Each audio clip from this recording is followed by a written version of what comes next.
So today, good morning, by the way. I just started right into that, didn't I? So today, the topic du jour is going to revolve around law enforcement and some of the efforts to. How do I sound here? Okay, it looks good. Most of the articles I got today revolve around law enforcement. Some of the things happening around the world regarding that, and I don't know, plans to make it better, I guess. I think that's enough intro. I really don't have any say. That's what the show's about today. If you have any questions, see me after the intro. Johnny, play the intro. Ladies and gentlemen, coming to you live from the Lucky Dog studio in a hidden location somewhere in the upper Midwest of the United States of America, it's a brother making his own way but with all the wrong opinions. Welcome to the Morning Night Live with your host, yours truly, PDawg Night.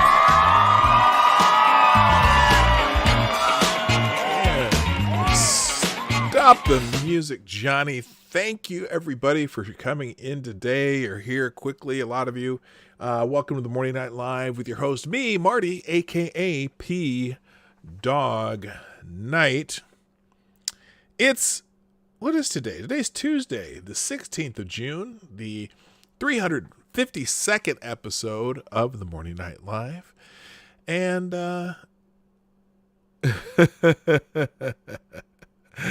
oh, Mr. Scott, you're so funny. How do you sound as gay and too cliche joke? No, I don't know. I don't know. Anyway, welcome to the show. As you know, the best thing you can do to help me out right now is to share this stream out while you're thinking about it and hit the like button when you decide you like it. And super chats and donations and stuff in the Streamlabs link down below. You'll hear more about that later when I do my regular show. But today I thought I'd pull up just a few updates on the world of policing. Couple articles and opinions and some events that have been interesting, to say the least. I got an update to one of those events already from yesterday. You probably heard about it. So, but I gotta have some background music. And today we're gonna explore the world of dance music. There'll be all kinds of variants there, but we'll start with this. Well, again, it's a music service, so I don't know what's going to come up next, but this one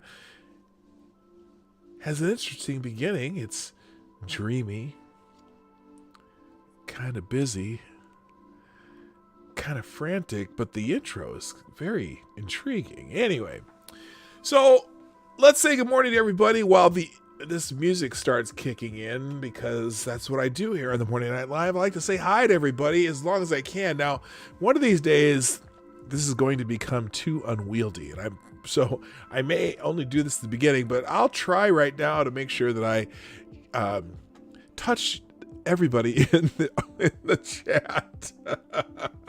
That sounds weird, doesn't it? Anyway, starting out, good morning, my friend from down under, Richo, who gets the bell for being here first. Thank you for being here, sir. Oh, and we got our first super chat of the day from our friend Kyle. This is Kyle with the 333. A little shackadelic there. Hello, chat people and PDawg. Hopefully everyone is doing good and didn't get sick this morning. Huh. I'm not sure what the getting sick reference is to. Although, yeah, there's been all kinds of things going on. Also, good morning to Black Hebrew Israelite. That's right. Chi-Town J, E. Michael, Mike Savage, Blarg. Good morning, Gunfot 61, Tyler F, James Crow, Molly Mags, Green Thunder to Mighty, Select a Boy. Yeah, boy. And also we got Sean DW, who says, morning, my fellow degenerates. Good morning, Furry Kitten. Let's see, as I scroll, Mr. Scott, who's already made me laugh once today. Good morning, Stab and Joe Scarborough. Don't hurt me. Hey, Larry.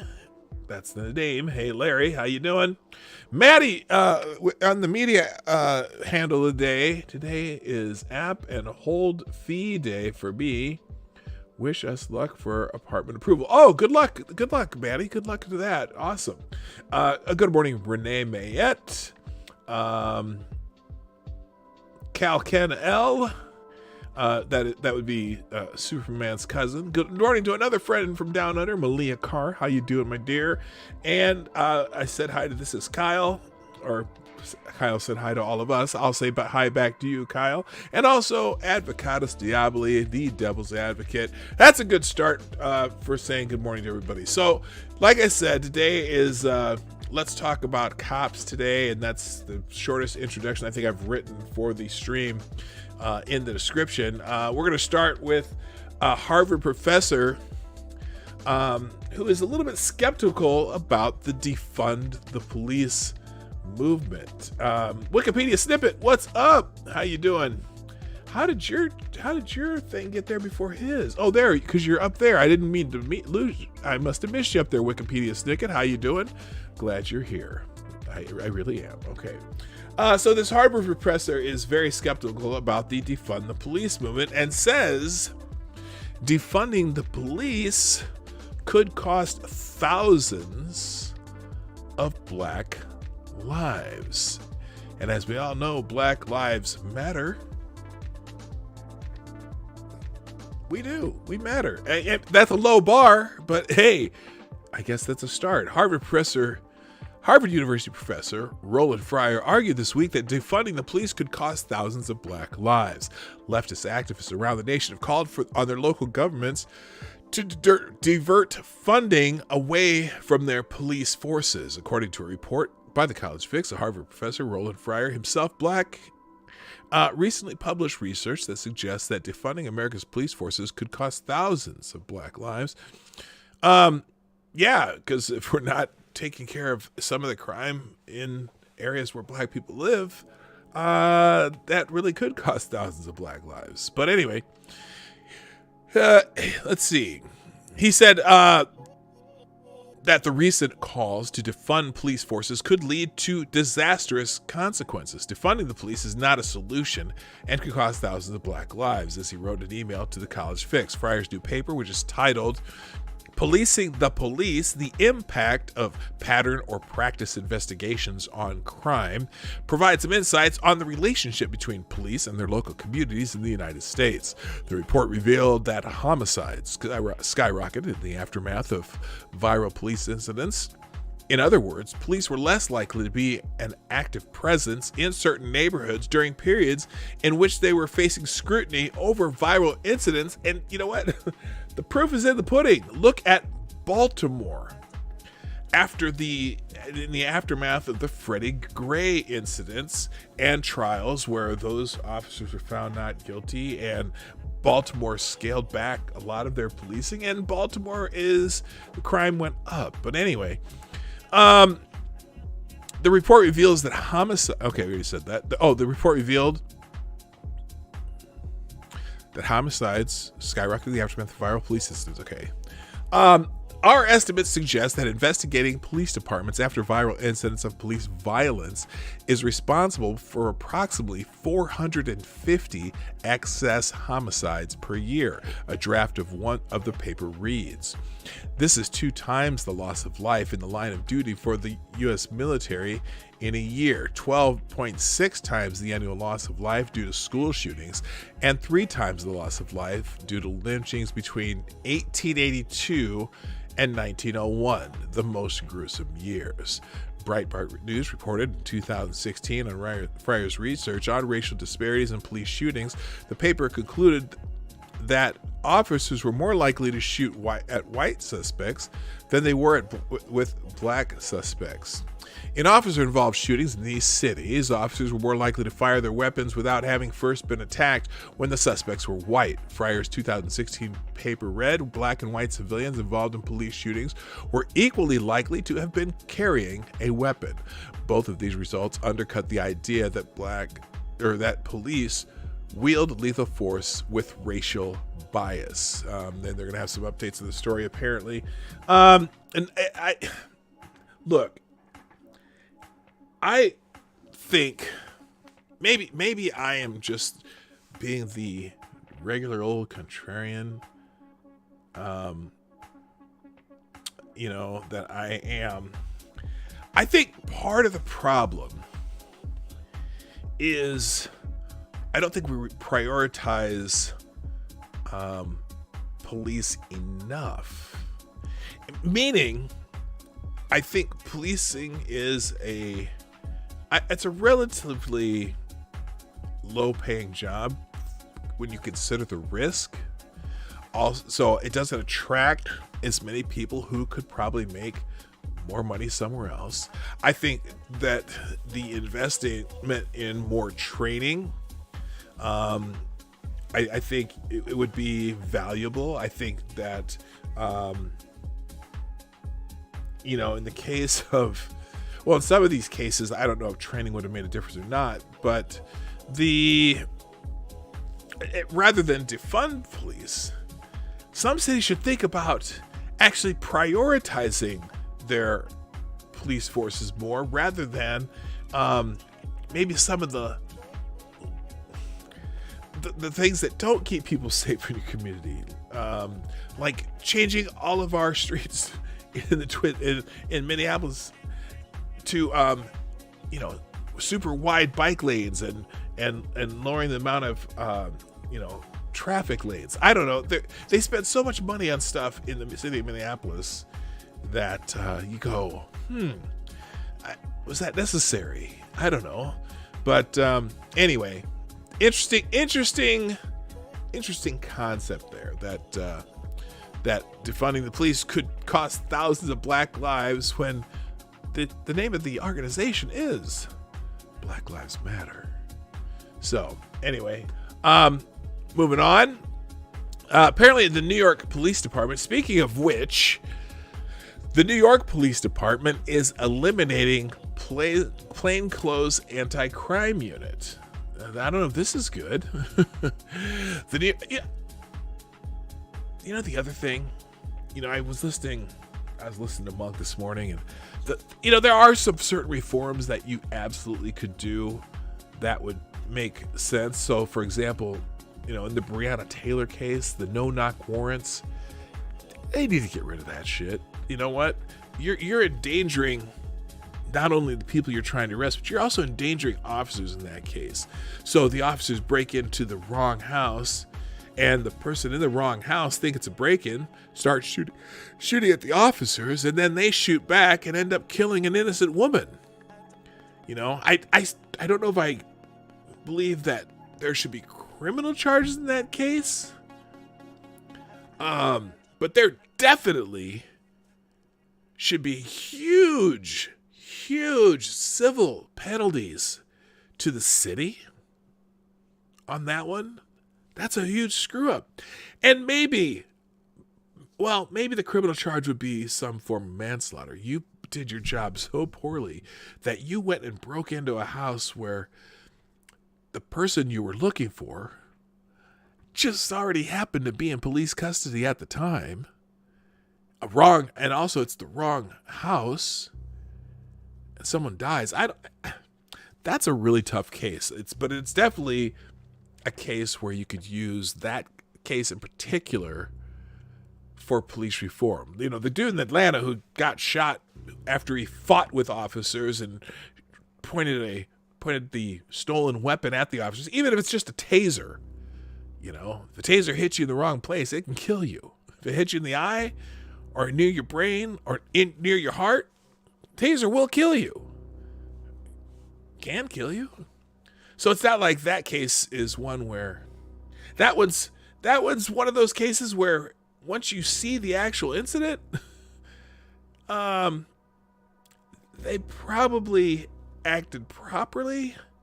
I know we've getting the argument about whether or not they should have taken him in for drunk driving, but that's not an uncommon thing. If you want to make a law that, if you catch a drunk driver, you take their keys and you send them home in a taxi cab and send them with a citation and tell them to be in court. I don't know. Does that deter drunk drivers? I don't know. I personally think a drunk driver probably should sit in jail for at least a couple hours, but I don't know. That's a tough case. Good morning, Jaeger Pony, by the way. I see you dropped in. Who else? BG, how you doing? Someone says there was 2 warrants. There were 2 active warrants in the Brianna case. Brianna's house was a knock warrant. The drug house associated with that warrant was a no-knock warrant, not her house. Okay. I wasn't aware of that. So if it was a knock warrant, though, they still screwed up, right? That should have been a knock warrant. Because I know the guy, their boyfriend or whatever, who shot at the police thinking it was a home invasion. I think he's been in trouble too, but still, whatever. Good morning, Keenan. How you doing? I see you there. All right, let's get back to this one. New York Police Department eliminating plainclothes anti-crime unit. The New York. Okay, let's see if it says the same thing in the first sentence. The New York Police Department announced Monday that it is disbanding its anti-crime unit, which is a group of 600 officers who wear plainclothes to blend into the community in an effort to fight crime. The NYPD is disbanding its undercover anti-crime unit after being involved in a disproportionate number of shootings. The New York Post reported the roughly 600 cops spread out at precincts and PSAs across the city will be reassigned to other posts, including the Detective Bureau and the police, neighborhood police, the city's top cop said. This is 21st century policing, intelligence, data, shot spotter, video, DNA, and building prosecutable cases, NYPD Commissioner Dermot Shea said. It continues to be building these cases on a small number of people that unfortunately still terrorize a part of the city. I would consider this in the realm of closing on one of the last chapters on Stop, Question, and Frisk. When you look at the number of anti-crime officers that operate within New York City, and you look at a disproportionate, quite frankly, percentage of complaints and shootings, and they are doing exactly what was asked of them, Shea said, it will be felt immediately throughout the 5 district attorneys' offices. It will be felt immediately in the communities that we protect.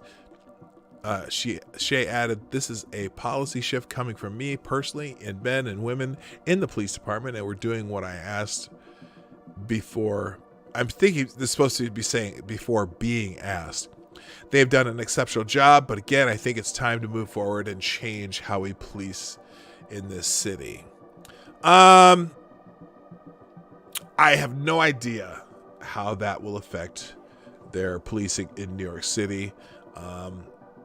Maybe again, it's a case where they have plainclothes officers who if the disproportionate, it's saying they have a disproportionate incidence of shootings in that unit.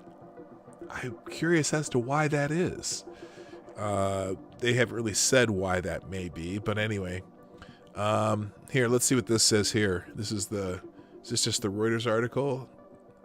If it is, that's just a GIF. Oh God, that's just Reuters. Okay, nothing there. Nothing to see there. All right. Good morning, Jay Wolf. What's happening? All right, moving on. Next one. Why do police matter? This is, I think this is front page. Yes, it is front page. Let's see, an open letter to the leaders of New York City. I just saw this. I haven't read it yet, but it sounds interesting, so I thought I'd bring it up. Have you forgotten the old t-shirts, caps, and coffee mugs from the aftermath of 9/11 that said, "We will never forget"? This is an open letter to our elected officials, our union leaders and business leaders, and our religious and civic leaders from concerned citizens of New York City. We, the people of New York City, have not forgotten. Have you? We have not forgotten. The NYPD for the last 25 years have made New York City the safest big city in America, allowing us to thrive and prosper. On the day of the terrorist attacks on 9/11, the officers of the NYPD, along with all first responders, were willing to give up their lives to save people they didn't know, rushing into the burning towers of the World Trade Center. On the nights following 9/11, the NYPD protected all neighborhoods and houses of worship, including mosques. In the years that followed, they protected us from catastrophic terrorist attacks, some we didn't even hear about, that were prevented. When we were battered by Superstorm Sandy, the NYPD were outside responding to one of the worst natural disasters ever to hit our region, while we were inside, worried and frightened. We all mourned when two of New York's finest police officers, Wenjian Lee and Rafael Ramos, were shot at point-blank range while sitting in their patrol car by an evil assassin. Just a month ago, we were out every night at 7 p.m. to salute and praise our heroic first responders, including NYPD, in the fearless fight against the terrible virus. The NYPD is made up of all of us. An attack on them is an attack on us. They are our neighbors, our relatives, our friends, parents, sons, and daughters. They shop at the same stores. They frequent the same restaurants, attend the same schools and churches. They run athletic programs and coach sports teams for disadvantaged youth. They operate play streets for our children and after-school programs and summer camps. They visit our high schools to play basketball and volleyball with their kids. All too often, we have seen our civic, religious, business, and political leaders who have shown weakness, self-interest, and are pandering to the mob. We must all reject the violent mob who loot and destroy and throw bricks and frozen water bottles and Molotov cocktails at our police. We must reject the mindless mob who hurl violent and dangerous epithets at our police in their spoken and written words. We must reject the irresponsible mob who ignore the pandemic safeguards and can infect the police with the virus to spread amongst their families, friends, and then all of us. The police take an oath of office, similar to the oath of all our elected representatives, to uphold the Constitution of the United States, the Constitution of the State of New York, the Charter of the City of New York, and to protect the people from all enemies, foreign and domestic. In the hallways of police precincts across New York City, throughout New York State, and in station houses across the United States, the debate over how to protect citizens' rights and enforce the laws is an ongoing daily struggle. Police officers understand the delicate balance between enforcement of the law and upholding the constitutional rights of every citizen. We are one city united. The vast majority of New Yorkers respect our police, are grateful for our police, and even love our police. They are us. Where do you stand? Where I stand is the sentiment is absolutely I agree with the sentiment. I do. And in addition, we also need to hold police who do wrong accountable. And sometimes our police unions protect people they should not be protecting. So while I have a tremendous respect for the profession, for the people who do the job, the people who, even people who've retired from the job, I think that there's also a responsibility of those people to call out the worst among their ranks and have them removed. The code of silence has to end, and we need to elevate the officers who are doing their jobs right. That's my 2 cents to add to that. So there you go. Let's move on. Let's see. Oh, now it's funny. In the category of Shaw, let's do the super chat first. Thank you, Black Hebrew Israelite. That's right. for the $2, who says, I am done with social distancing. I'm heading to the strip clubs for some professional touching. That's right. All right. Hey, although this is the stripe clubs. Now, I'm assuming that's just a minor typo. But if it is the stripe clubs, are you going to a zoo? Are you going to go see Carol Baskin's new animal sanctuary that she took away from the Tiger King? Are you going to a Yankees game? I'm not really sure. Oh, I'm sure you meant strip clubs. I'm just being a jerk. I'm sorry. Okay. In the category of do as I say and not as I do, apparently in Seattle, Seattle's a fairly liberal city, right? The mayor's so kind of whacked out there, just like the Portland mayor and whatnot. But apparently Seattle's liberal elite, who have been cheering on the anti-police protesters and probably are, enjoying the country of Chad, although I think they've changed the name to Chop now. Well, apparently they've been hiring their own private security. Good for them. Seattle is taking a page from the lessons learned from Hurricane Katrina, when half of the New Orleans Police Department walked off the job before and after Katrina. Private security firms answered the call. Today, Seattle's swells, Seattle's swells, that's an interesting thing to call them, Seattle swells, who cheered on anti-police protesters from their high-rises and Madrona Manses, are doing the same thing. With apologies to Top Gun, the Seattle's elite's ego are writing checks the rest of us poor schmucks have to pay. Business owners, afraid that Mayor Jenny Durkin will continue to let the rioters go buck wild while simultaneously standing down the cops, are hiring private security at a frantic pace. You know that? I gotta tell you, if you happen to be some sort of ex-military type, or maybe one of the officers who have left the force either in protest or in, just in a preemptive taking of your own job, private security firms might be the hottest thing going here pretty soon. By the way, good morning, Richard Cranium. What's up, my bro? Anyway, the Seattle Times reports that local security firms have been swamped with calls asking for private security to watch their businesses in case rioters, arsonists, and looters further target them.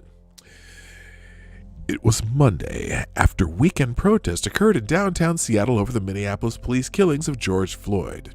Fortress Security Services, co-owned by Bamba, Bamba, do do do do do Bamba, necesito a porto de gracia. Anyway, Bamba and her husband Deschamps was besieged by local businesses seeking armed guards to protect their property. My phone shows I log more than 200 calls a day, said Denise Bamba, adding that the couple turned down numerous requests because the company didn't have enough guards. Other security companies also reported an uptick in protection requests from businesses of all sizes and residential complexes downtown, in Capitol Hill, home of Chaz, Pioneer Square, and even Redmond, West Seattle, and Tukwila. Is that right? Tukwila? Oh, I'm not sure. Anyway, fueling the surge, they say, are fears police consumed with controlling protests won't prioritize property protection. Hey, it's just property, right? It's just property. Is property more important than people's lives? Wait. Sometimes that property is how those people stay alive. Anyway, The calls have been coming from all over, but there's an especially urgent bunch of requests from Capitol Hill. This is home of the 6-block area taken over by rioters and protesters known as Chaz, which, as my colleague Matt Margolis notes, is chock full of irony, including the bizarre notion that Durkin believes this could be the scene of a new summer of love. Anyway, Mayor Durkin and the Seattle... Oh, is this another article? This is another article. Okay, I think... Well, maybe not. Mayor Durkin and the Seattle Times continually assert that the protesters who have stolen other people's property, illegally camped out, assaulted people, and over which a warlord rules... well, if you call that rapper dude a warlord anyway... is perfectly peaceful. It's a little like giving an attaboy to a car thief who stole your car, but who didn't totally trash it. Sure, the seats are gone, but see, it still has all 4 wheels. Peaceful? To tell that to business owners who are burning up the phone lines to private security firms, afraid that Durkin's untoward affection for the protesters will lead to more rioting. When business owners saw Durkin's unwillingness to protect the police precinct in Capitol Hill, they got on the phone fearing that they may have another Minneapolis riot, arson, and loot fest on their hands. Chris DeLue, co-owner of Homeland Patrol Division Security, said his company's phones were ringing off the hook with calls from downtown and Capitol Hill businesses seeking last-minute urgent protection for just a few days once protests began. The company has its guards go through classes on cultural diversity to avoid racial profiling and other problems that unnecessarily inflame situations. The guards are taught to never take an aggressive, forceful approach to removing vagrants or other trespassers from property. Well, that sucks. I want to see someone get their ass kicked. Okay, not really.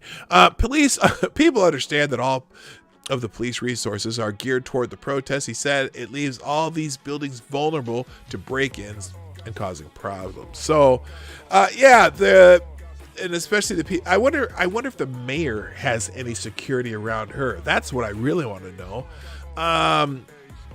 Let's see. In the Ballard section of Seattle, the old Swedish shipbuilding and fishing section of town, there are terrified people who have hired local security guards during the pandemic. Already a hotbed of homelessness and drug addiction. Addicted street people. Ballard residents have stepped up to security because, as one security company official puts it to the Times, Seattle cops are slow to respond. Well, they got a lot on their hands right now, so this is shit. So anyway, they're calling private security. Oh, Bill Gates online too. It should be noted that some of Seattle's most liberal and wealthy patrons have supported the same groups rioting throughout the country. Here's one. Fox News reports that Microsoft founder Bill Gates, whose company is headquartered in Redmond, a city from which there have been calls for private security help, has cheered on the protests. Well, of course he has. Could he have mustered a please don't burn down our city or something? How about a 2-word message? Stop rioting. Nope. Let's see. The horrifying killing of George Floyd, Ahmaud Arbery, Breonna Taylor, and far too many other black people, and the protests they've sparked are shining a light on the brutal injustices that black people experience every day. Okay, here we go with that everyday thing again. Guess what? We are not a collective. We are not a monolith. We all don't have the same experiences. I haven't experienced a brutal injustice from police ever. I did get a speeding ticket a couple times here and there. I had one in Iowa. My last speeding ticket from an actual police officer, 1985. I did get one of those. It's Cedar Falls, Iowa. I was driving on the freeway and I was speeding, and I got one of those clicker picture tickets that just came to me in the mail one day, and I'm like, what the hell is this? Then it has a photo of my car, and this is how fast you're going, and send in the money. That kind of pissed me off. But I have been stopped by police for various reasons over the last 20 years. Not often, maybe 2 or 3 times. One, driving the wife's Lexus midlife crisis mobile. We bought a used sports car. It was very cheap, but it's a sports car. And I was driving that, and I guess one of the lights was out, and officer pulled me over. Black man in a Lexus in a very predominantly white suburb. Hey, you got a light out? No. Can I see your license? Yeah, here you go. Okay, you're good. Where do you live? Right around the corner, right? I see your address is right around the corner. Okay, get your light fixed. Thanks. That was it. I didn't get shot. I didn't even get pulled out of the car and handcuffed and have drug sniffing dogs around my car. So I don't know. I didn't have to pay anything. It was awesome. Anyway, I don't know. Oh, and Jeff Bezos. Yeah, Jeff Bezos, I think, lives out there. Anyway, so yeah. More liberal hypocrisy. Moving on. This one, apparently... Oh, now, here's some things that maybe can... So just things that inflame people. And I think this is first article of 3 in a row. Well, actually 4 or 5 in a row. The kind of rhetoric that's being used during this whole situation makes me concerned. I think it's the kind of rhetoric that gets people hurt. So apparently, Democratic representative, Chicago Police Union, and the KKK are like kissing, hugging, and law-breaking cousins. Now, look, this is Bobby Rush. If you don't think about Bobby Rush was he was a civil rights activist from back in the day. Bobby Rush has had his own issues with the law back when he was younger. Now he's a congressman.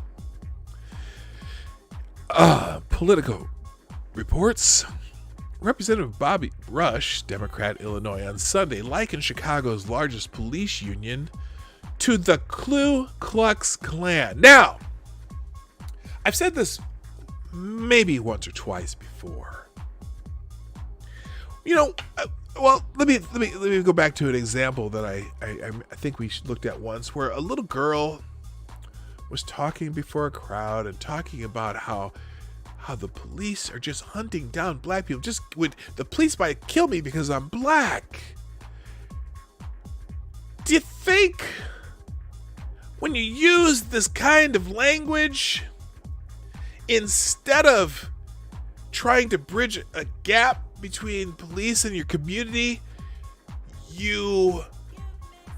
this demonization maybe cause more distrust instead of trying to create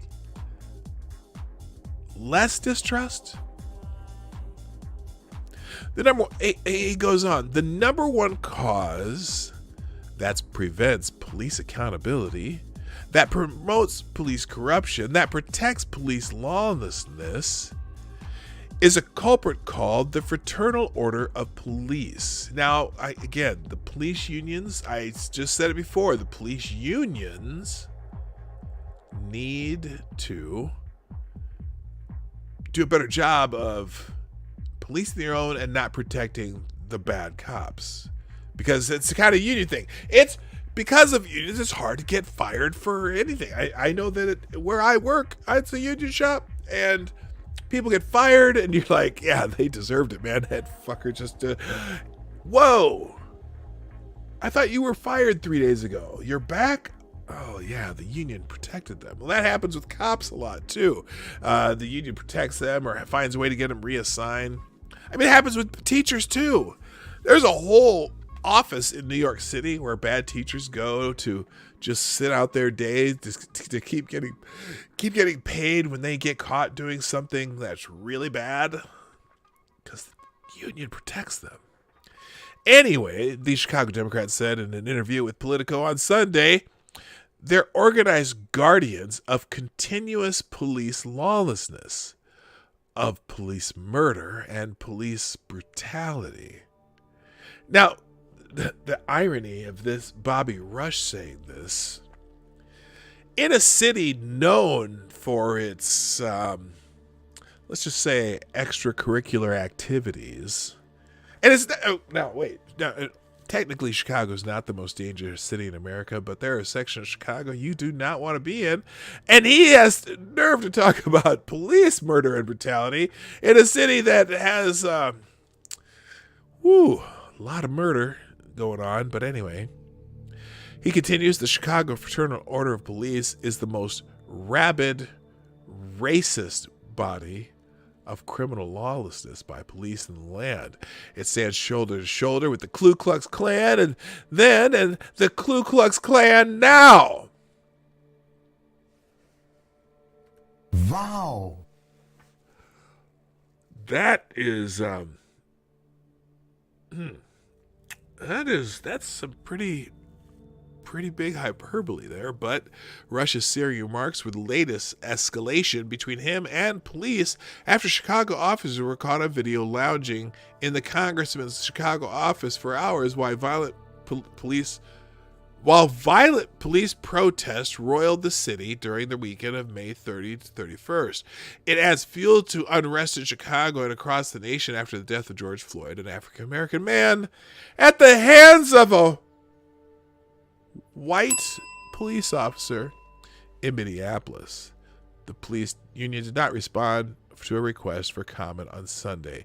You know, part of the reason those police were lounging around, so to speak,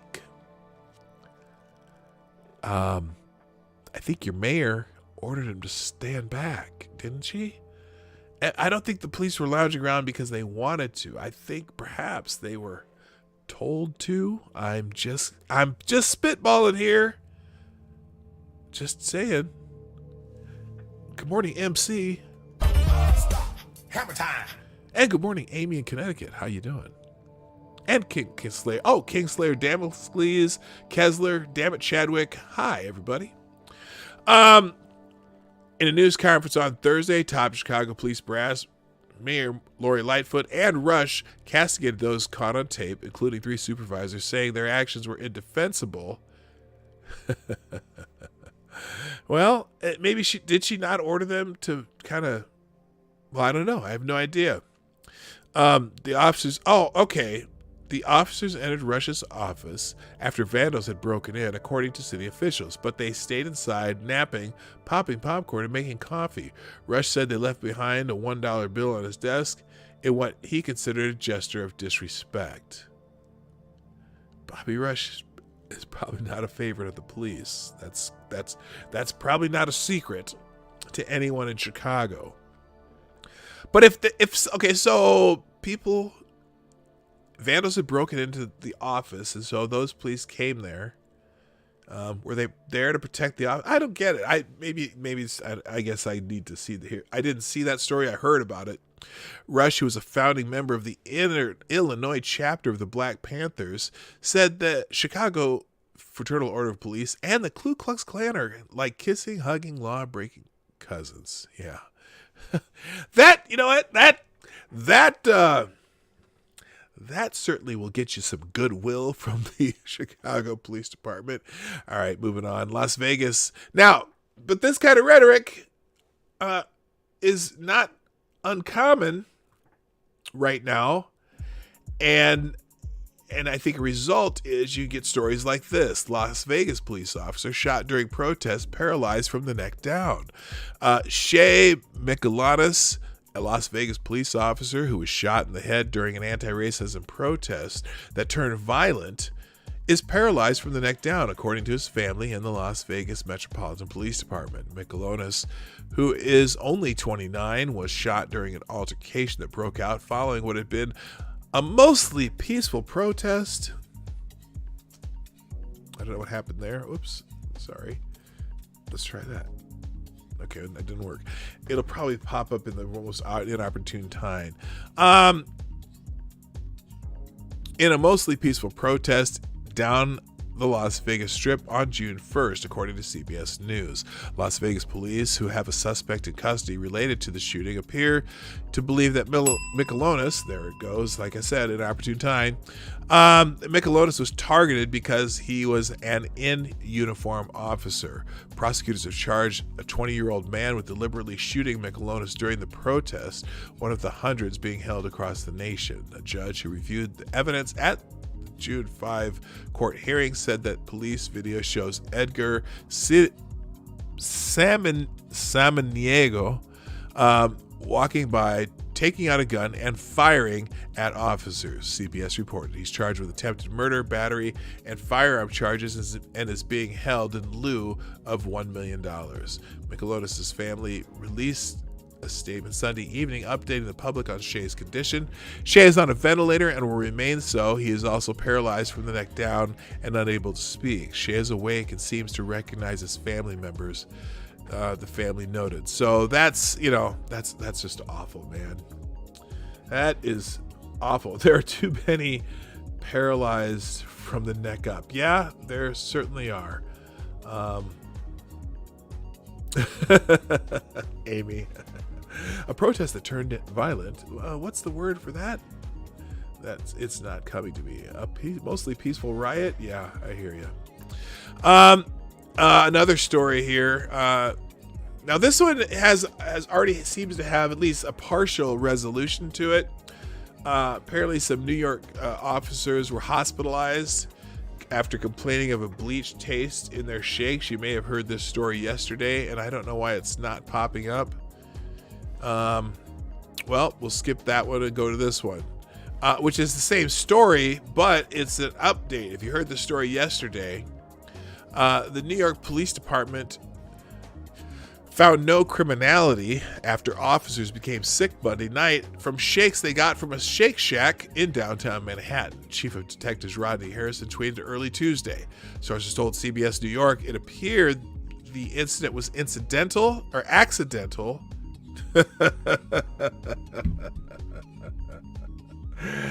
It appears the incident was accidental, possibly the result of cleaning solution that wasn't properly removed from the shake machine. So maybe some other people got sick besides those three officers? That's a good question. Hello. I said your name twice. Anyway, Harris tweeted that after a thorough investigation by NYPD's Manhattan South investigators, it has been determined that there was no criminality by Shake Shack's employees. The police and the police union initially suspected an employee may have contaminated the shakes with bleach. The officers were taken to Bellevue Hospital where they were treated and released. A shake sample was taken to the lab for testing. Well, what did they say was in the... they haven't determined what was in the shakes. I'm just curious. Does that mean more people got sick? Yeah, I hear you, Sean. X to doubt. The Police Benevolent Association said the officers were assigned to a protest detail. There have been numerous racial justice demonstrations in the area since George Floyd's death, some marred by clashes with police. Before word came down that no foul play by Shake Shack employees was discovered, the PBA, what is it? What's the PBA? Patrolmen's Benevolent Association was quick to express its outrage over the incident on Twitter. They had a letter here on Twitter that they were not happy with. Shake Shack said they're horrified of the reports that police officers were injured. Later, he said their team is working hard to get the full picture. In the meantime, we're relieved to hear the officers are okay. So Shake Shack responded quickly. I'm surprised Shake Shack is still not burned down after even showing any sympathy towards the officers, but thank goodness they are. And we'll find out if other people got shake sick. I just made that up. And then finally, The sister of a slain officer asks, where's the outrage for a fallen officer that also happens to be African American? That's a good question. I'm surprised. I don't know. Is this I don't know which guy this is, but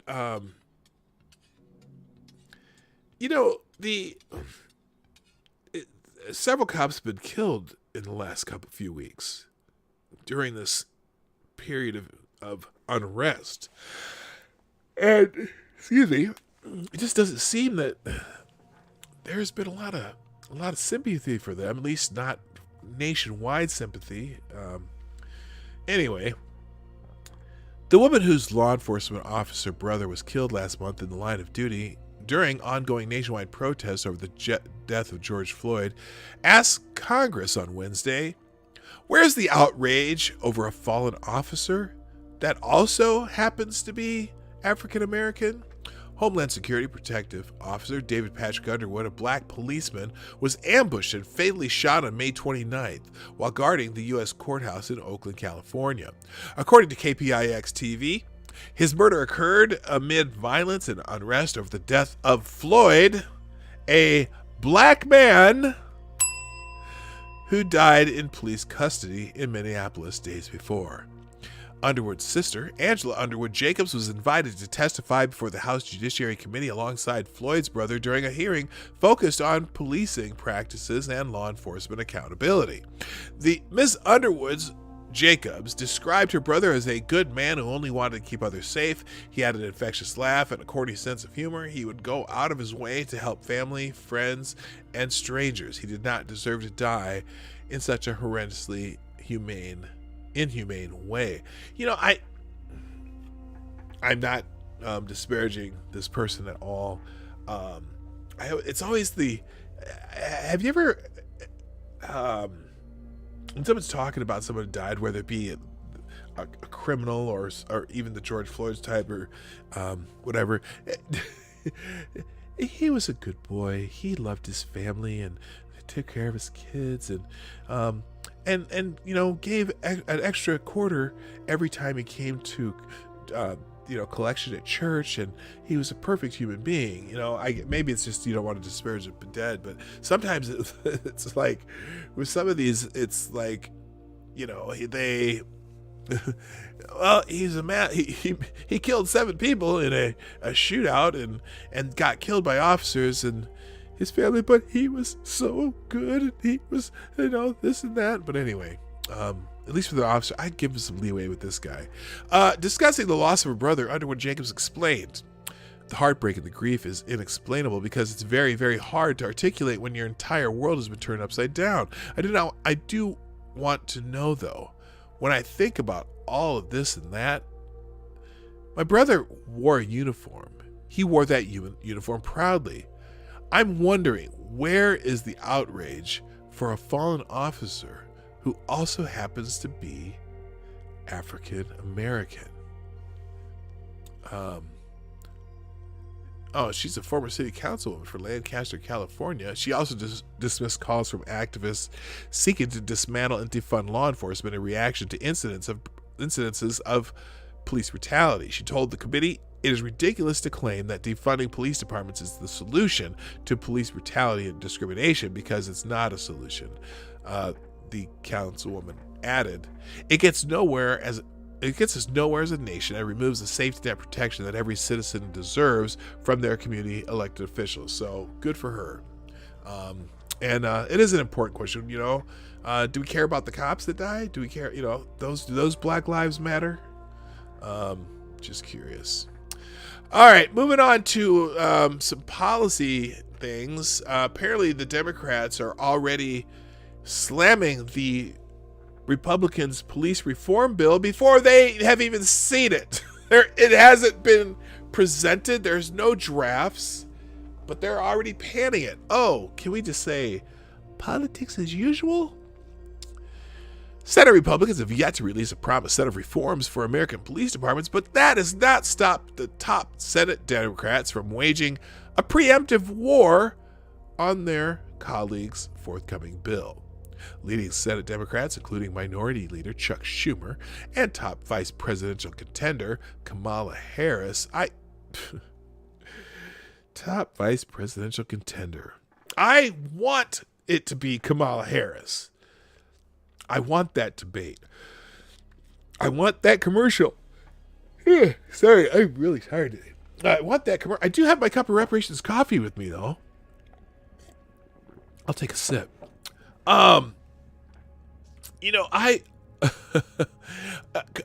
Kamala Harris, Joe Biden.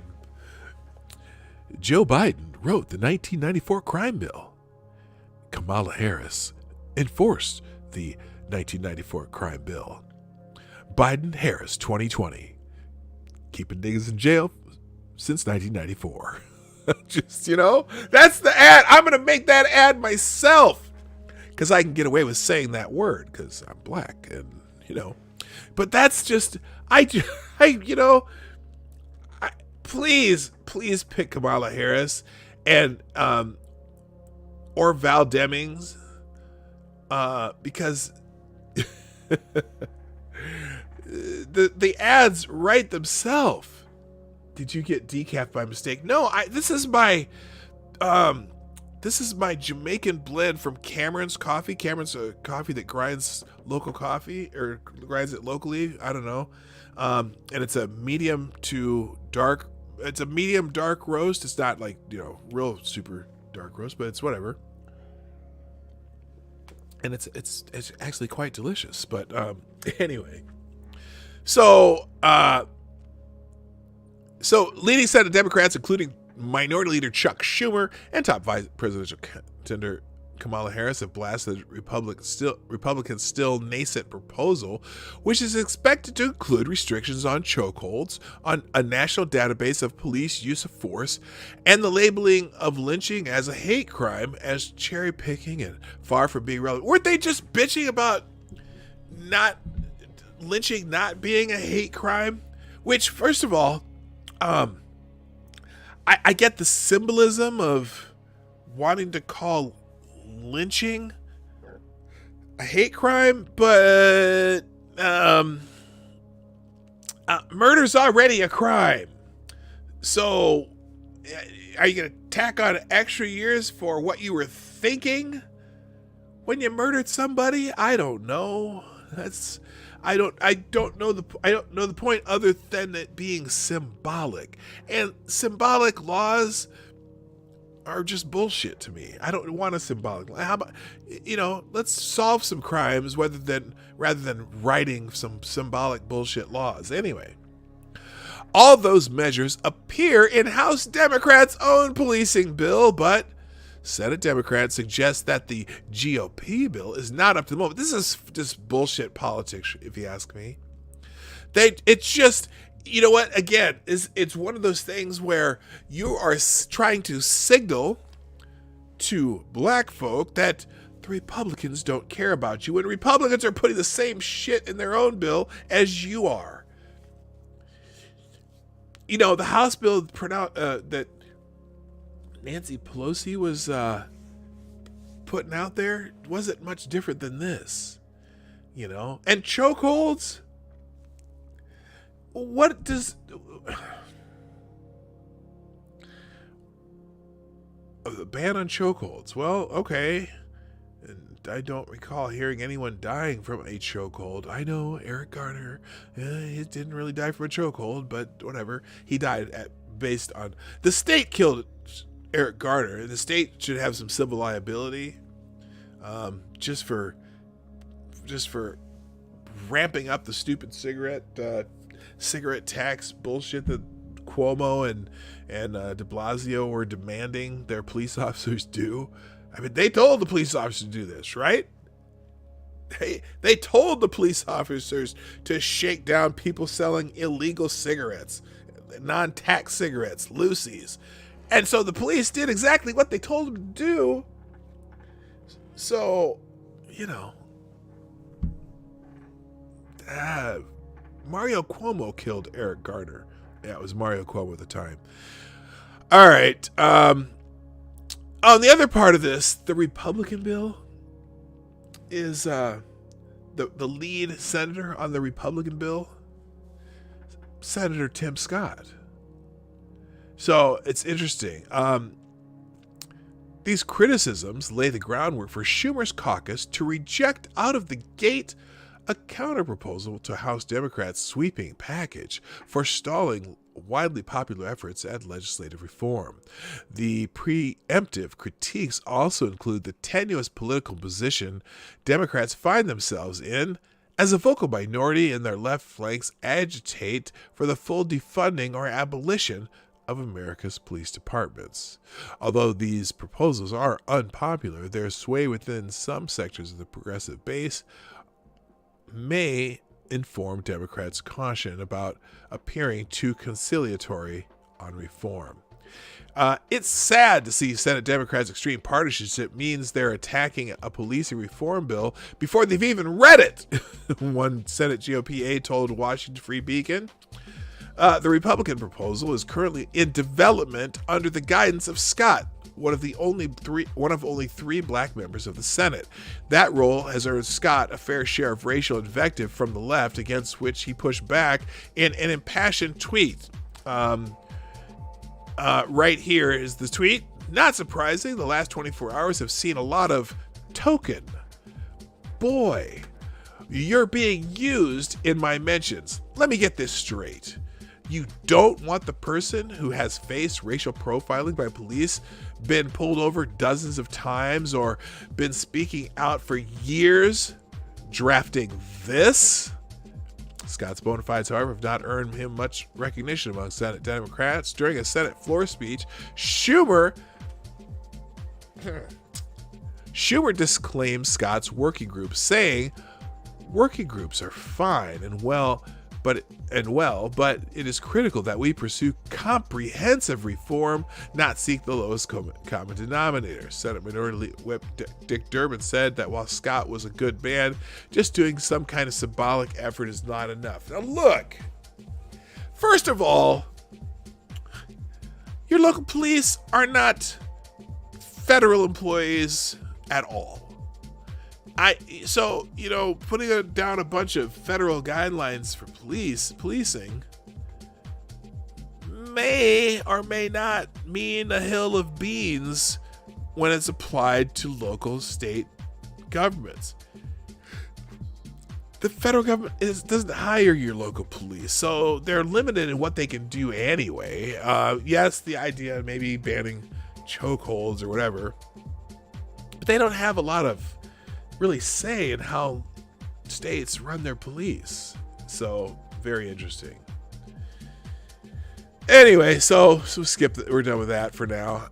Also, Nancy Pelosi has some problems apparently. Now,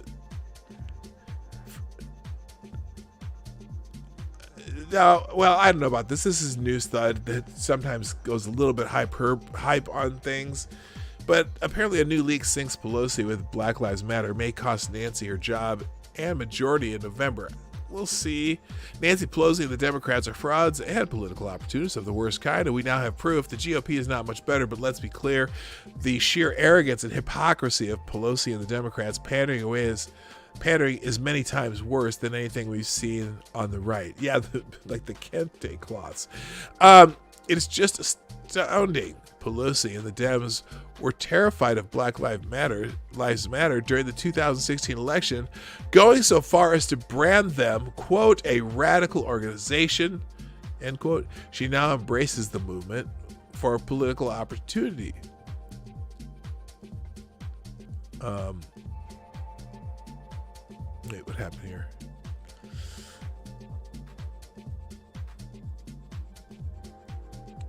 Okay. Anyway, sorry about that. Oh, so here's the memo. The memo from the Democratic Congressional Campaign Movement. Okay, here it is. A leaked 2015 internal Democratic Party memo warned top House Democrats not to embrace the Black Lives Matter movement because it was described by the Democratic Congressional Campaign Committee as a radical movement. A memo from then DCCC official Troy Perry addressed to DCCC DCCC staff. On Thursday, November 19th, 2015, noted that the Democrats' 2016 presidential candidates have struggled to respond to tactics of the Black Lives Matter movement. Perry was at the time he wrote this, the DCCC's director of diversity and public engagement. Diversity. Quote, while there's been little engagement with House candidates and campaign staff should be prepared, Perry wrote. The DCCC is the official arm of the Democratic Party charged with electing Democrats to the U.S. House of Representatives. When this 2015 memo was drafted, Democrats were in the minority in the U.S. House, seeking a return to the majority that they did not achieve in the 2016 election. And as now President Donald Trump won the White House and the GOP held its House majority, riding the president's coattails. Later, though, the Democrats would win the House majority back in the 2018 midterm elections. Perry warned recipients of his memo in the next line that it is top secret and confidential, not to be shared with anyone. This document should not be emailed or handed to anyone outside of the building, he wrote. Please only give campaign staff these best practices in meetings or over the phone. But the document ended up leaking through hacker Guccifer 2.0. We still don't know if that person's real. In the then lead up to the 2016 presidential election. Anyway, so yeah, whatever. All right, so that may or may not haunt Nancy Pelosi. I doubt it, but we'll see what happens. All right, so now let's do this. Let's go check what's happening in the world by checking Twitter trends, and we'll try to get into the hashtag a little bit today too. Trending on the Explore on the front of the Explore tab today on Twitter, we're back to we're full back into COVID-19. Which is interesting. They're not talking about Chad on there. They're not talking about COVID-19 is the top topic. Let's see what on the tab here. Anything interesting? Pennsylvania is showing a strong decrease in COVID-19 cases, even as cases continue to rise in some states. We're doing something right, and we can't stop our efforts just because the road has been long. Let's see. Scott Gottlieb, COVID testing continues to expand, and the overall national positivity rate remains low. Okay. Mayor Kate Gallego, more than 1/3 of the total confirmed COVID cases in Maricopa County have come in the last week. Every new case represents an Arizona family battling the many uncertainties this virus brings. Listen to our medical professionals telling us to mask up and stay home. That's on MSNBC. Jay Inslee, I'm focused on fighting COVID-19 against Washington Governor Jay Inslee. I'm focused on fighting COVID-19 and against systemic racism. It's too bad the president isn't focused on either. Wow.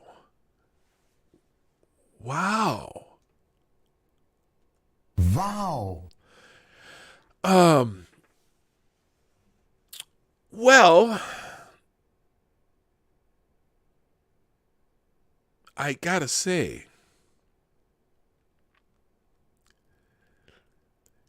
the president has been making systemic racism. Okay, Jay, you gotta tell me the specific systems that you're talking about. If you have systemic racism in Washington, if there are systems in Washington that are actually racist, that's your job to fix. I don't know what, and in fact, they're working on the police reform bill in Congress, so that's in the other Washington. I don't know what you want, Jay Inslee. I don't know. Tom Inglesby says 22 states have had daily increases in COVID cases over the last 2 weeks, with at least 12 reaching their highest numbers yet since the pandemic started. Really concerning. Yeah, again, I'm going to guess that there's a lot of testing involved in that. I'm gonna guess the massive increase in testing probably has them finding more cases. But what you're not seeing, the death rate isn't rising. At least not. I don't think it's even rising. I don't think death rate's rising. We'll see if that happens. Hospitalizations haven't been specifically rising. They've somewhat in some states. But again, what was the purpose of all this? To level off, make it so that hospitals would not be overwhelmed. And again, a vast majority of the cases are without symptoms or with low symptoms. So I'm not really sure what he means there. All right. Anyway, enough about COVID. Let's do this real quick. By the way, the Morning Night Live is brought to you by you, the viewers of the Morning Night Live. Share, like, subscribe and click the bell, and super chats through Streamlabs below. That's my shill for today. Couple quick thank yous also. Thank you to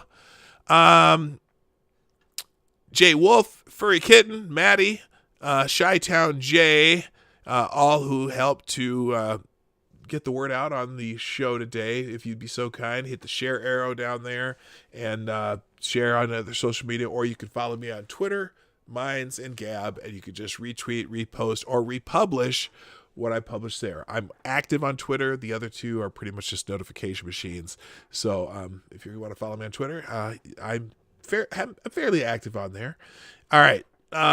Back into trends. Let's look at what's trending today on Twitter, figure out what's going on in the news, and then we're going to get the hell out of Dodge. So trending number one on Twitter today is Tuesday Vibes. I never click the Vibes one. For some reason, there's just sometimes you get one of those vaginas staring you right in the face that YouTube doesn't like. So I'll skip the Tuesday Vibes for a minute. But Shake Shack is trending number two. We talked about that. NYPD says there's no criminality by Shake Shack employees after 3 police officers fall ill. I still want to know if it's because of some way of cleaning a machine. Did anyone else get sick? If nobody else got sick, then I say, but we'll find out. Tuesday Thoughts is trending. Let's see what the top Tuesday thought of the day is. On my Tuesday Thoughts, watch out for sports, films, music, politics, technology. Okay, that's something. That's something to follow. Oh my gosh, they have someone is using the hashtag Tuesday Thoughts. Oh my God, stop that. Whoever brings the most peace should get the most time. That's an interesting Tuesday thought. Whoever brings the most peace should get the most time.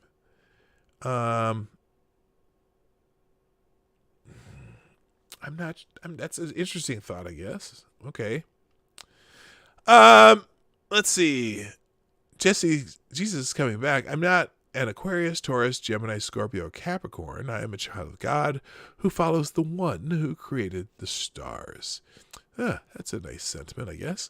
Looks like we have entered the phase where we're pretending the COVID-19 virus is over. Well, they seem to have been pretending over the last 3 weeks that it's over. Oh, did you see where Bill de Blasio pulled another very sketchy tactic? So the same day that there's this huge protest, demonstration, whatever, in support of trans rights in Brooklyn, about, thousands of people were there, 3, 4, 5, 10, however many thousands of people were there. Same time, over in another section, remember he had that little thing that he was talking about the Jewish people gathering and doing stuff? Well, he was welding the bars or fences, gates to a park closed. So big old demonstration, tens of thousands of people over here.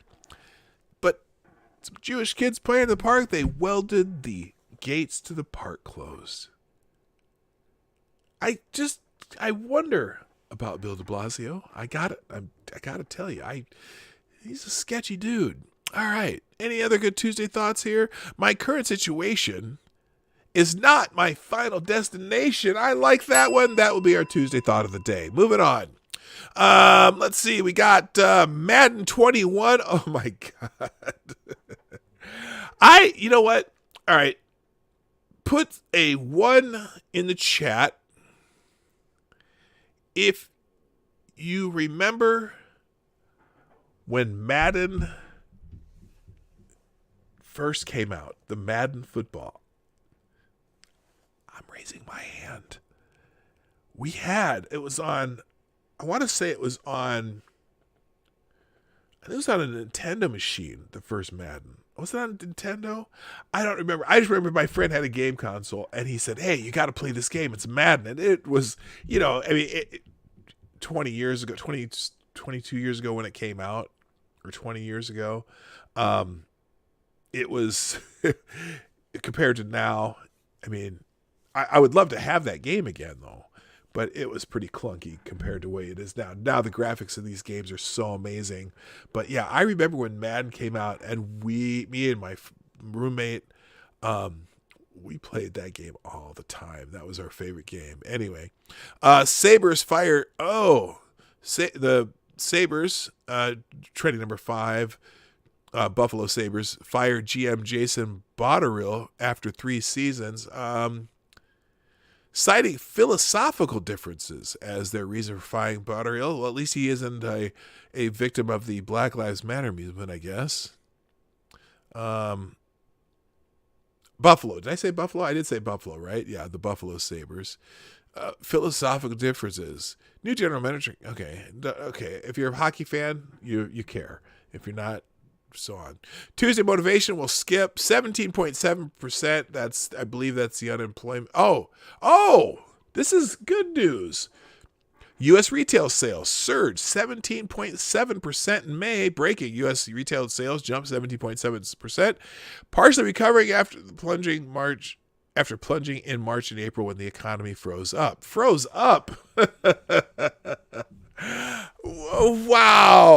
Wow, Associated Press. That's an interesting way to put that. When the economy froze up? You mean when we actively shut it down? It didn't just freeze up.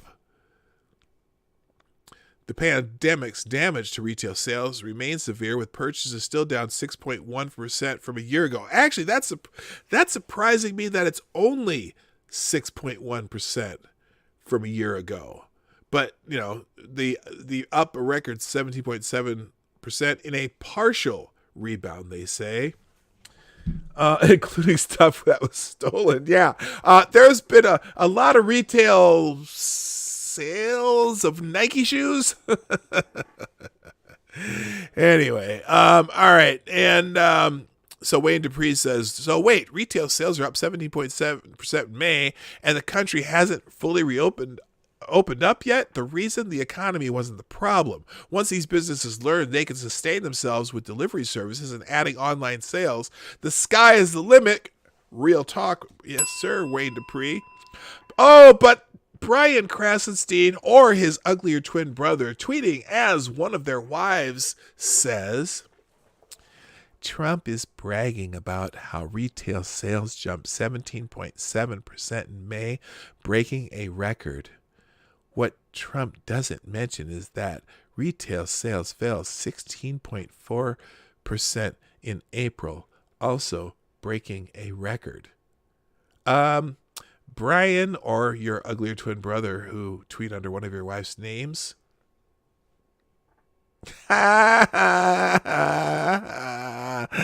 Anyway, so Trump's happy about that, and he put, wow, May retail sales showed the biggest 1 month increase of all time, up 17.7%, far bigger than projected. Looks like a big day for the stock market and jobs. Well, maybe, we'll see. There's a lot, we got a long way to go, but President Trump and his ever effervescent optimism, go for it. It's good for him. But there are plenty of people who are trying to throw turds in the punch bowl, punch bowl whenever Trump tweets. So there you go. All right, moving on. We got Marcus Rashford free school meal scheme to continue over the summer after Marcus Rashford's campaign. That's something in the UK. I'm gonna skip that. I don't care. Lecrae, that's a hip hop thing. White blessing. What the hell is this? Ugh.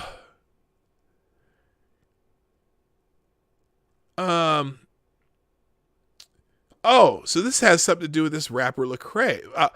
Pastor Louis Giglio, rapper Lecrae, and Chick-fil-A CEO Dan Cathy had an honest conversation about race and the church on June 14th. Here is an example of why words and their meanings matter. White privilege versus white blessing. Okay, it's only a minute and something long. Let's see what this says.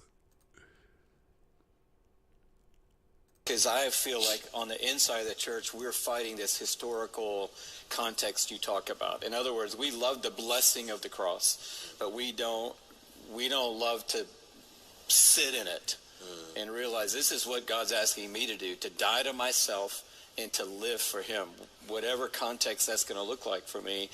But I want to flip that upside down, because I think the other side of it is true with our nation's history.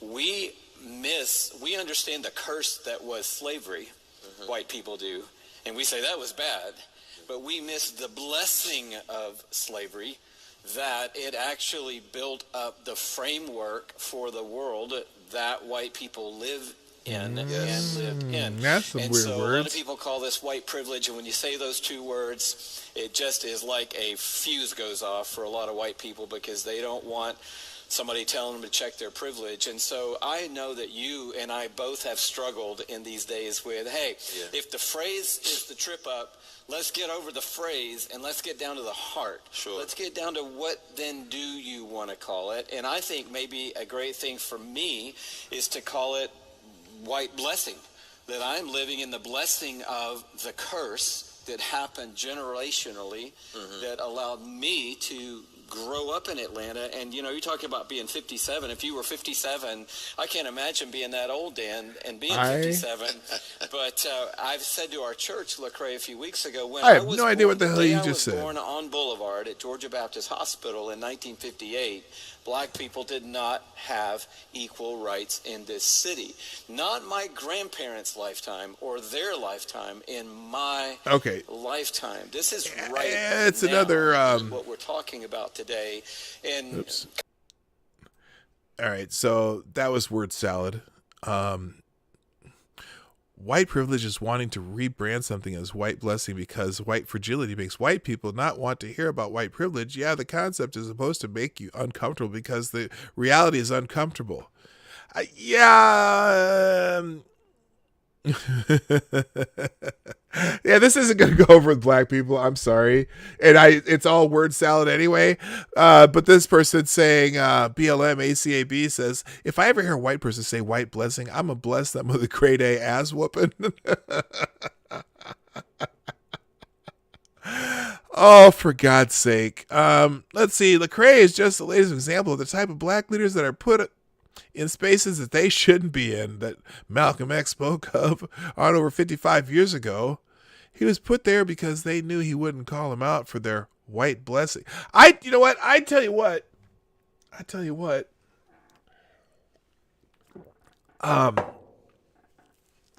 don't have.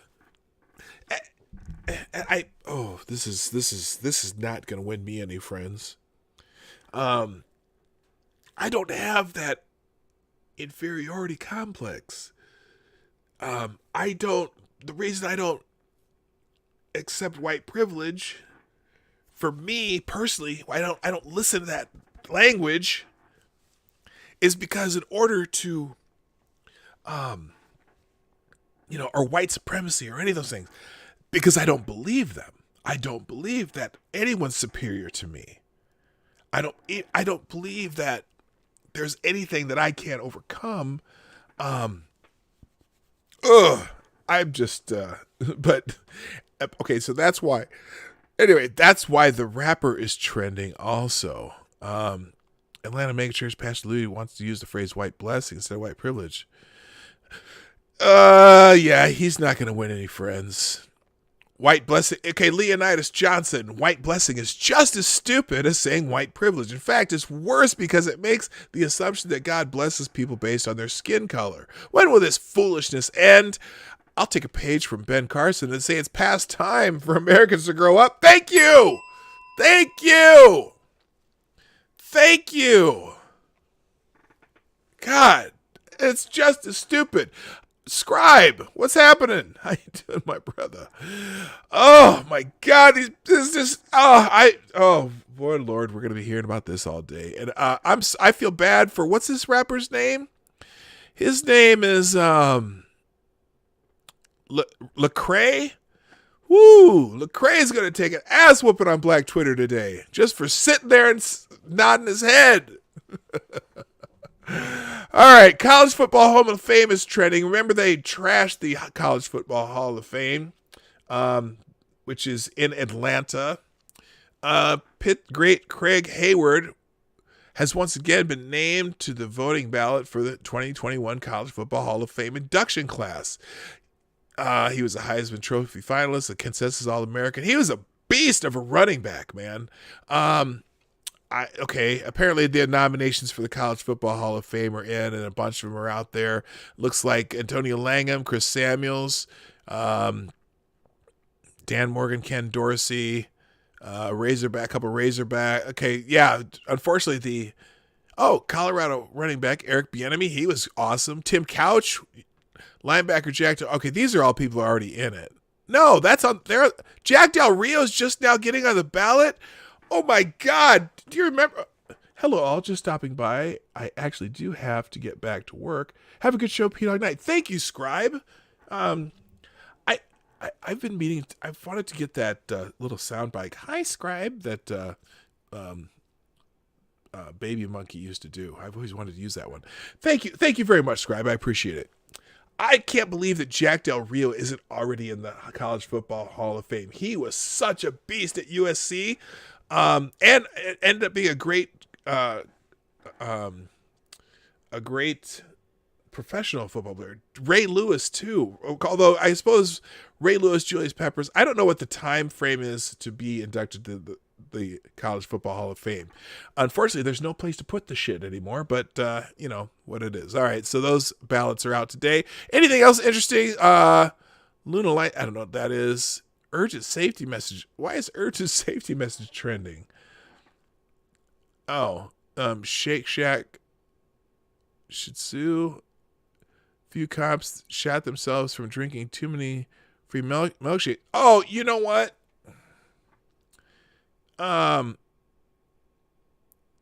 We don't know this. We don't. Oh, we'll have to see. We'll have to see if anyone else got sick from drinking shakes from Shake Shack. Okay, they say it was some cleaning solution that was in there. In there, I don't know. They say there's no anyway. So people are giving them shit about the urgent safety message. We're gonna move on. Finally, 16.4% April. So now, the 17.7% increase in retail sales. So now all the anti-Trump people, the TDS crowd, are talking about the 16.4% that retail sales were down in April. That's why I said Trump crowing about this, ever optimistic. But you know what? I think what he's crowing about, that 17.7% is a significant rebound. So whether or not sales were down 16.4% when we shut the economy down in April, the rebound is significant. So crow away, Mr. President. Crow away as much as you can. You got to have some good news somewhere. China and India, some Indian soldiers were killed in a face-off with Chinese troops. Do we want China and India at war? Ooh, shit.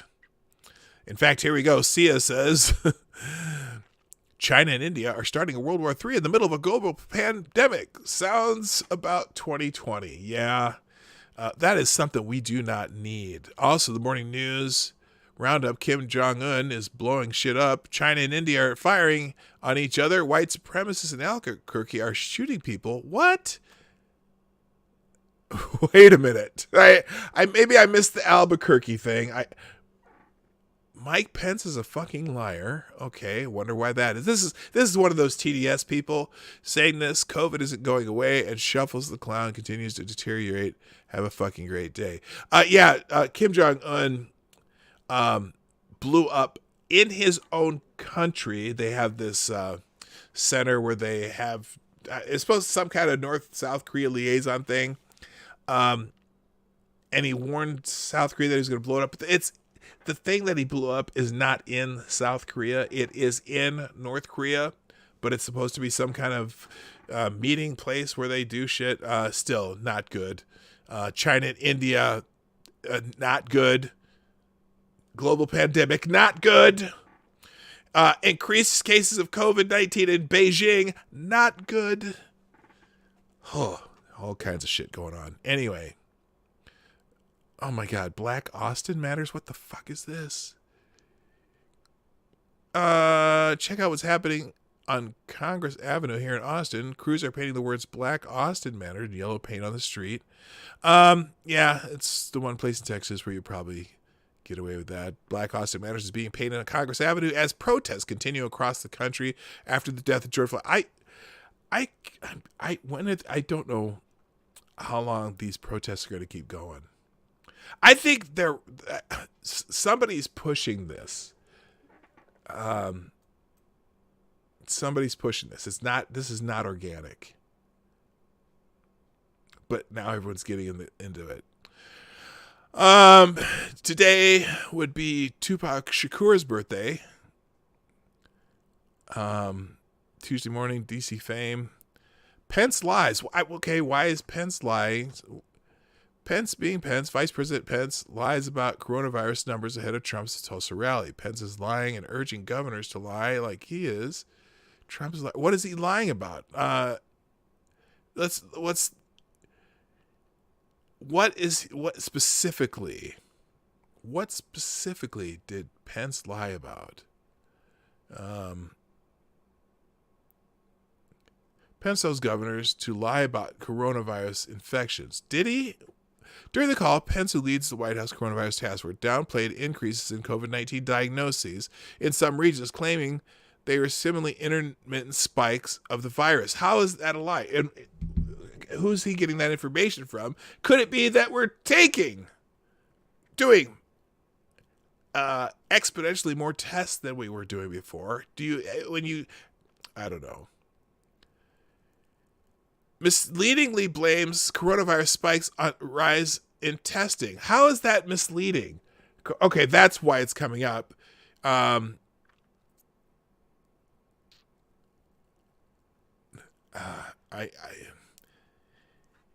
We already knew that there were more cases than were being tested. We've always known that. Are we finding more cases? Are there more severe cases? Are we getting more hospitalizations? Are more people dying? It's not just that there's more cases. You test 4 times as many people as you were early on, you're going to find more cases. Are they severe? Are they causing hospitalizations? Are people dying? That's the measure. So I guess I'm going to have to look at those numbers and see what the truth on that is. Apparently there's another drug, dexamethasone. Study finds that a low-cost drug can cut COVID-19 deaths by a third in ventilated patients. That's new. I don't know why it's World Sea Turtle Day. I know you were hoping for World Sea Turtle Day. By the way, Annalyn, how you doing? It's a weird way to spell Angel. We met Angel on Saturday, who called into the show on my impromptu call-in show. Good morning, sir. How you doing? All right. The one I saved for last, though, that I thought might be funny and might give us a little comic relief.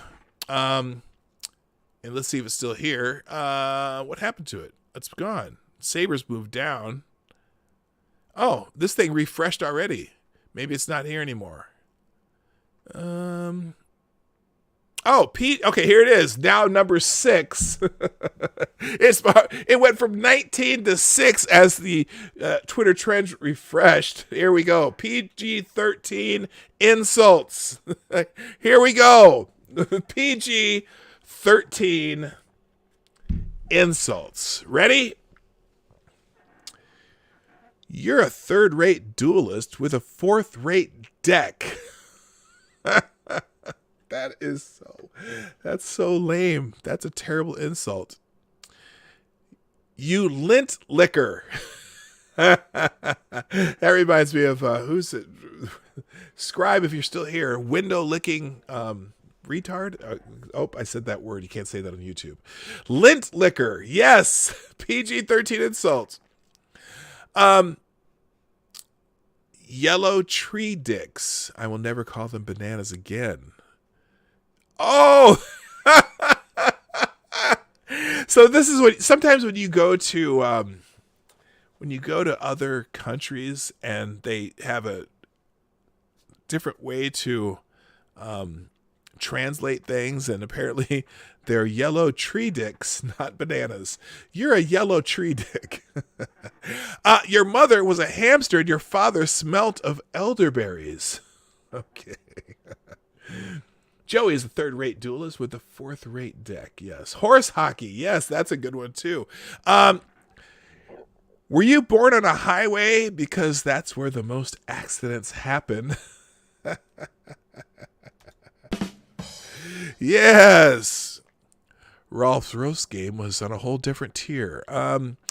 You're so depressing. You can make a Happy Meal cry. Oh, man, that's cold. Somewhere out there, a tree is working hard, making oxygen for you to breathe. Go apologize to it. Yeah, that's a good one. Let's see. Kiss My Grits. Remember, okay, if you know the origin of Kiss My Grits, and I'm even giving you a hint on the screen, name that show. Name that show. Yes, the Holy Grail line. That was a good one. Name the show where you got the insult, Kiss My Grits. PG-13 insult. I always I always knew snakes were dangerous, but damn. Oh my gosh. Thank you, Wikipedia snippet. You get it first. You get the bell and a horn. All right. Revved up like a deuce. Wrapped up like a douche. Yes, that's from the Manfred Mann song, Blinded by the Light. Blinded by the light. Well, it's also, who did it first? Springsteen or Manfred Mann? I don't know. Wrapped up like a deuce, another rotor in the night. I actually knew the words of that song for some reason, although it sounds like wrapped up like a douche.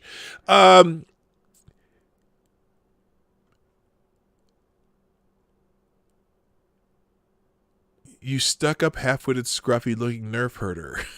That's from Star Wars. Your mama was a snowblower. From Short Circuit, the movie. If you remember Short Circuit. You're so ugly that when you were born, the doctor slapped your mother. I know you are, but what am I? Okay, there's got to be a good one. Bruce did it first. I couldn't remember. I just know that it was a hit for Manfred Mann. Paul George was better when he wore 24. Ooh, that's a... Let's see. May you never know the solace of appeasing a soft-curdled cabbage at midnight. Oh, my God. All right. Let's see. There's what this is Obama's PG-13. So there's one area where Donald's experience could be invaluable, and that's closing Guantanamo, because Trump knows a thing or two about running waterfront properties into the ground. Hey, unfortunately, Obama never did. So there you go. Eat my shorts. Cock and balls. Who are you calling a cootie queen, you lint licker? Okay. What a meathead. Let's see if they can find one more really good one. If I laugh out loud. Oh, Bob Ross would call you a little mistake. And that is the winner of the day. Yes. Bob Ross would call you a little mistake. And on that note, ladies and gentlemen, it's time for me to close up shop for the day. But you know, I'm here, the Morning Night Live, Monday through Friday, 10 o'clock Eastern, 9 o'clock Central, 1500 GMT on the almost daily basis. And thank you for coming by. If you haven't done so already and you like what we do here at the Morning Night Live, please hit the like button on the way out. Except for Duck Dog, who's going to do that thing. Oh, Maniac Man, hi. Hi, Irish Rose, too. A couple names I hadn't seen earlier. And, you know, the biggest thing that I need from y'all is to share out the stream. Hit the share arrow, follow me on Twitter, retweet the show, whatever you do. Tell your friends, tell your neighbors, or people who may enjoy listening to moi.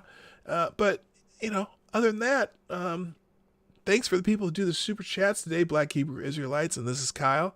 I appreciate that. That always is great incentive to keep the show going. The show's always free, but it doesn't hurt to drop a tip in the bucket once in a while, and I appreciate those of you who are able to do that. If you're not able to do that, that's fine, but if you're able, fantastic. That's it for today, people. I don't think I have anything else, so I gotta go. My name is PDawg Knight, and I'm out of here. Bye-bye. Hey, this is PDawg Knight, and thank you for watching today on the PDawg Knight channel. If you have an observation or remark you'd like to make about this video or my channel, I absolutely welcome you to write it in the comment section down below. I really look forward to hearing from you. And before you go, if you like what you saw but you're not already subscribed, please make sure you hit the subscribe button and definitely click that bell that pops up afterward so you'll be notified when I post new videos or when we go live. I broadcast my live show, The Morning Night Live, Monday through Friday at 10 a.m. Eastern, 9 o'clock Central. A special thank you to all supporters of this channel who share our videos on social media and who make donations through the Streamlabs link, which is also in the description down below. Thanks again, and until next time, I'm PDawg Knight, and I'm out of here.